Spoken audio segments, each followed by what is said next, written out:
ये लड़ाई इख्तिदार की लड़ाई नहीं है, ये लड़ाई वजीर आला की कुर्सी की लड़ाई नहीं है।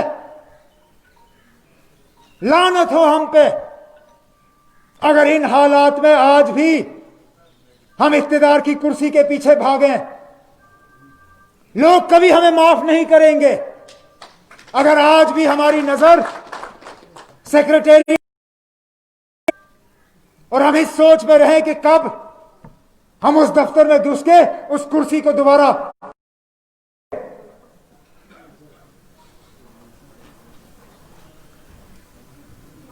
हमारी लड़ाई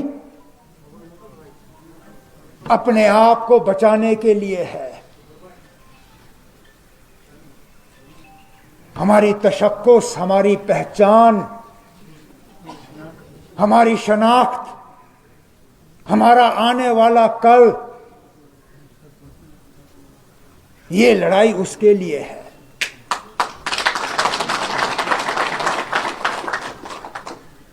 इन दिल्ली वालों ने कोई हरबा नहीं छोड़ा हमें कमजोर करने के लिए और बांटने के लिए।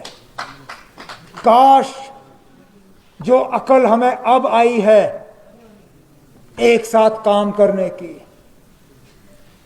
काश ये अकल हमें पहले आई होती, शायद ये नौबत नहीं आती।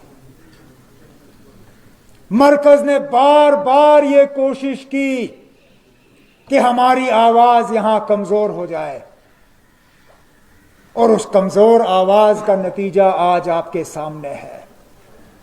हम बिखर गए और इनकी साजिश पूरी हो गई। हमारी आवाज कमजोर हो गई और उन्होंने हमारी पहचान मिटा दी।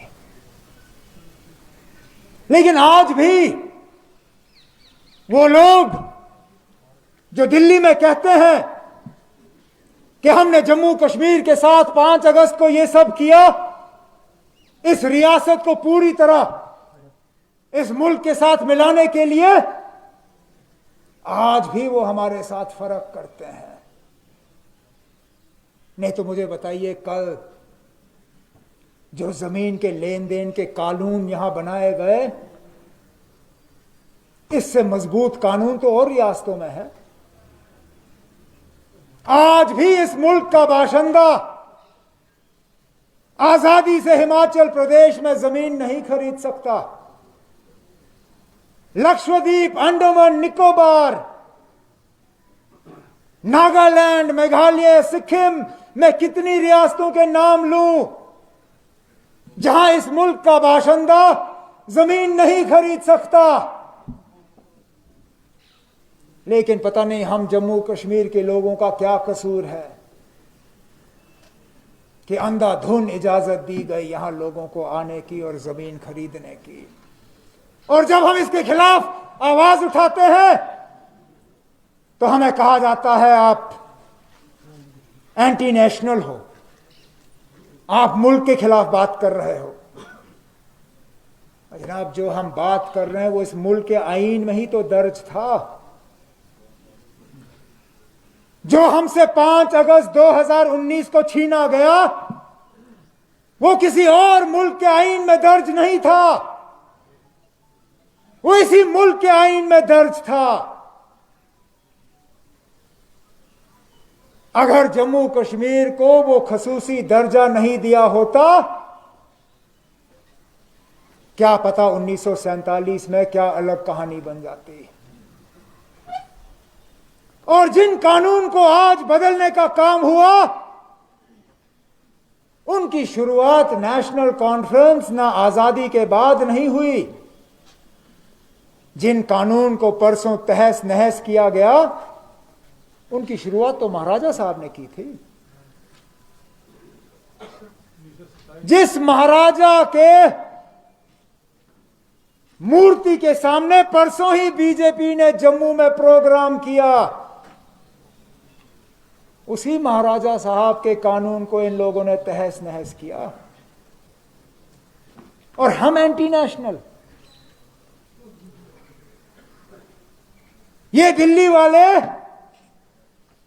जब नागालैंड वालों से बात करते हैं, जिस नागालैंड का लीडर ये कहता है कि ना हमें हिंदुस्तान का आईन मंजूर है, ना हमें हिंदुस्तान का झंडा मंजूर है, ना हिंदुस्तान की सालमियत मंजूर है, उनके साथ तो आप बातचीत करते हो।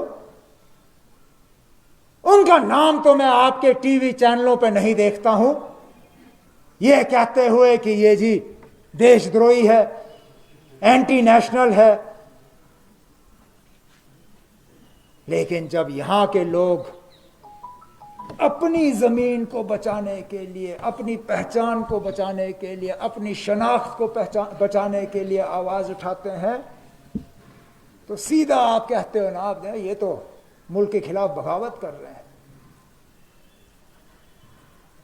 जनाब,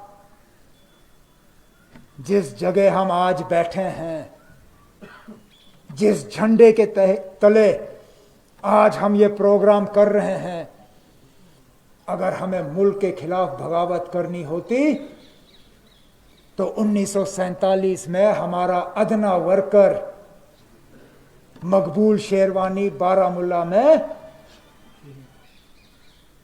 वो रोल अदा नहीं करता जिसके लिए आज भी उन्हें सराहा जाता है। मास्टर अब्दुल अजीज, अरे ना, मैं किन किन लीडरों का और वर्करों का नाम लूं जो पिछले 30 साल में गोलियों के शिकार हुए, ग्रेनेड के शिकार हुए, माइन ब्लास्ट के शिकार हुए, क्योंकि हमने बार बार कहा कि जो हमने हासिल करना है पुरअमन तरीके से आईन के तहत हासिल करना है। आज हमें धकेला जा रहा है। आज यही लोग हमें कह रहे हैं कि हमारा रास्ता गलत था। समझ में नहीं आता आप लोग हमसे क्या कराना चाहते हो। नहीं तो मुझे बताइए, ये अलग अलग तराजू में तोलने का क्या मतलब है। कल एक पार्टी के वर्करों को जम्मू में पुरअमन तरीके से जुलूस निकालने की इजाजत दी जाती है इन नए जमीन के कानून के खिलाफ। पुरअमन तरीके से निकले, नारे निकाले, जुलूस किया और गए वापस। आज उसी तंजीम ने श्रीनगर में पुरअमन तरीके से एक जुलूस निकालने की कोशिश की और क्या किया आपने? वर्करों को उठाया, कोठीबाग पुलिस थाने में बंद किया। आखिरकार बताइए, आप हमसे चाहते क्या हो? क्या आप वाकई चाहते हो कि हम मेन स्ट्रीम छोड़ दें?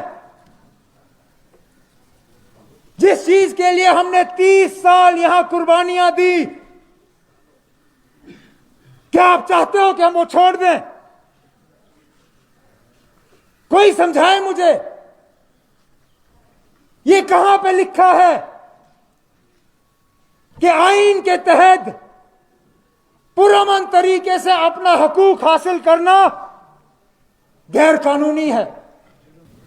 आगे हमारा ये